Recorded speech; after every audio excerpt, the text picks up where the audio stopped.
Good morning. This is Prieur du Plessis coming to you all the way from our office in Cape Town, South Africa.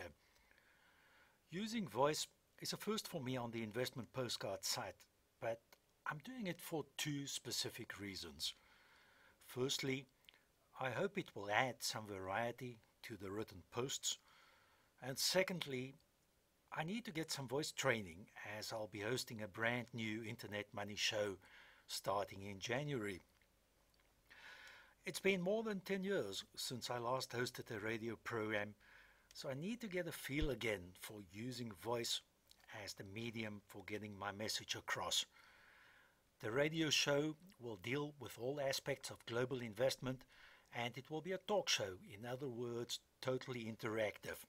I'll obviously let you have more details about the time slots and dates in due course. On to today's business. I thought it appropriate to discuss the LIBOR interest rate, and specifically the increase in the rate since July this year, as I'm indicating on the screen.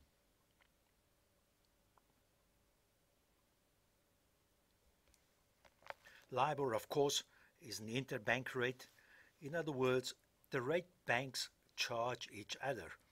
An increase in the rate is a sign that lenders believe the risk of default on interbank loans is increasing. The risk of default is also referred to as counterparty risk. On the other hand, when the risk of banks defaulting is considered to be decreasing, the rate narrows. After having peaked at 4.82% on October 10, 2008, the 3-month LIBOR rate showed a broad decline over the ensuing few years, down to about 25 basis points in June this year. However, one should be aware of the fact that since the beginning of 2009, the rate has increased markedly on 3 occasions. Early in 2009, during April and May 2010, and then also since the beginning of July this year. Now, importantly, on each of these occasions, we also witnessed stock market corrections, as we saw most recently during July and August. When considering this lack of confidence among banks, what is the message for investors, specifically equity investors?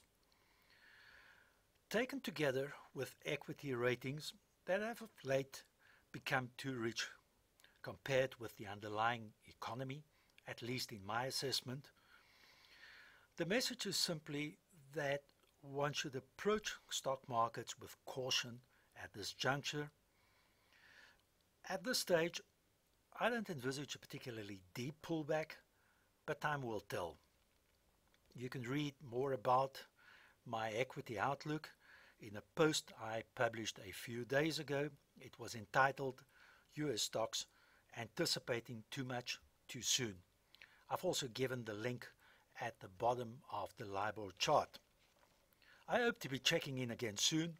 In the meantime, that's the way it looks from sunny Cape Town.